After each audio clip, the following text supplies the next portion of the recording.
Super 6 అని మాట్లాడాను. ఎన్నికల మేనిఫెస్టోలో చెప్పాం. నేను ఆ రోజు చెప్పిన ప్రతి ఒక్కదానికి ఎప్పటికప్పుడు నేను నెమరేసుకుంటూ మీ కార్యక్రమాలు చేయడానికి ముందుకు పోతున్నాను. ఆ రోజు మీరందరూ ఇక్కడ ఉన్నారు. మా తల్లి కష్టపడేది. ఇంట్లో వంట గ్యాస్ లేకుండా నేను చిన్నప్పుడు చూస్తే ఆ పొగంతా వచ్చి కడుపులోకి పోయి కళ్ళలో నీళ్లు వస్తూ బాధపడుతూ చూసేవాడిని. అందుకే నేను ఆలోచించాను, నా ఆడబిడ్డ ఏ ఆడబిడ్డ కూడా కష్టపడకూడదని. ఇప్పుడు కాదు, సమైక్య ఆంధ్రప్రదేశ్లో ముఖ్యమంత్రిగా ఉన్నప్పుడే దీపం కార్యక్రమం కింద ఉచితంగా వంట గ్యాస్ నేనే ఇచ్చానని మా ఆడబిడ్డలందరికీ గుర్తు చేస్తున్నా.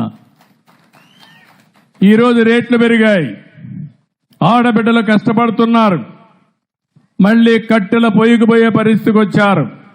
అందుకే ఆలోచించా, దీపం 2 కింద ప్రతి ఒక్కరికి ఉచితంగా 3 గ్యాస్ సిలిండర్లు ఇచ్చే బాధ్యత ఈ ప్రభుత్వం తీసుకున్నామని చెప్పి కూడా నేను మీకు తెలియజేస్తున్నా.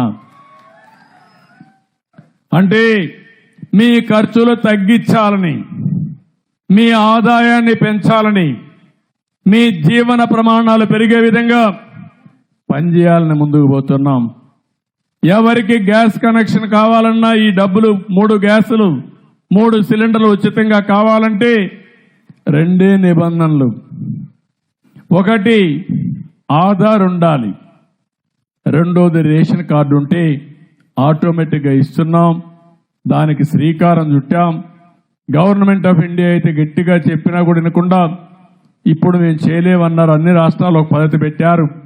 అందుకనే ఈరోజు ఆలోచిస్తున్న, ఇంకా వాళ్ళ మీద నెగోషియేట్ చేస్తున్నాం. అవసరమైతే ముందే డబ్బులు ఇచ్చి మీరు ఎక్కడ కూడా ఇబ్బంది లేకుండా డబ్బులు ఖర్చు పెట్టే పరిస్థితి లేకుండా ముందు కట్టేది కూడా లేకుండా చేయాలని చెప్పి అనుకుంటున్నా. అది కూడా తొందరలోనే వస్తుంది. కానీ ఈరోజు ఎవరైతే డబ్బులు మీరు పెట్టి గ్యాస్ తీసుకుంటే 48 గంటల్లో మీ అకౌంట్లో ఆ డబ్బులు వేసే బాధ్యత మేము తీసుకుంటామని చెప్పి కూడా నేను మీకు తెలియజేస్తున్నాను. ఇప్పటికే 50 లక్షల మంది బుక్ చేసుకున్నారు. ఇంకా మిగిలిన అర్హులందరికీ ఈ గ్యాస్ ఇచ్చే బాధ్యత మేము తీసుకుంటాం.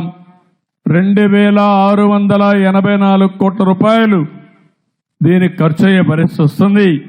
ఇంకా ఎక్కువైనా పర్వాలేదు కానీ ఇస్తామని చెప్పి కూడా నేను మీకు తెలియజేస్తున్నా.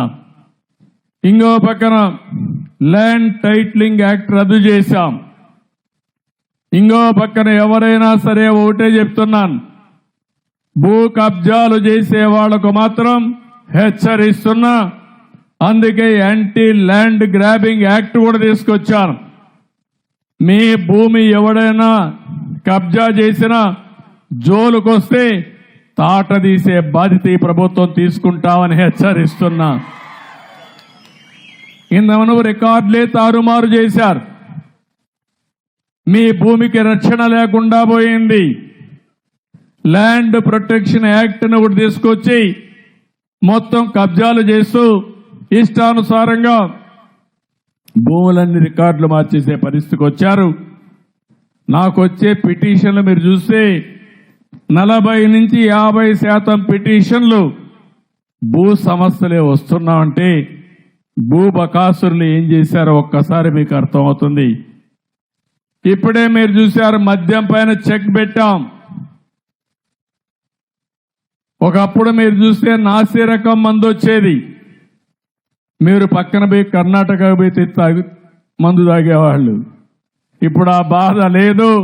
ఇక్కడే స్వేచ్ఛగా తాగే విధంగా ఏదైతే ఉందో నాణ్యమైనది కర్ణాటకలోతో సమానంగా ఇక్కడ కూడా మద్యం రేట్లు తగ్గించడమే కాకుండా ఎక్కడ కూడా నాసి రకం మందు ఇవ్వకుండా మీ ఆరోగ్యాన్ని కాపాడే బాధ్యత తీసుకున్నాం. ఈరోజు మనం చేయగలిగామంటే, ఆ రోజు చేయలేకపోయారంటే దీనికి కారణం లాలోచి చేశారు. మద్యం తయారీ దగ్గర నుంచి ఎక్కడైనా షాపులో అమ్ముకునే వరకు వాళ్ళ మనుషుల్ని పెట్టి వచ్చిందంతా దోచుకున్నారు. సొంత ఖజానాకు పోయింది.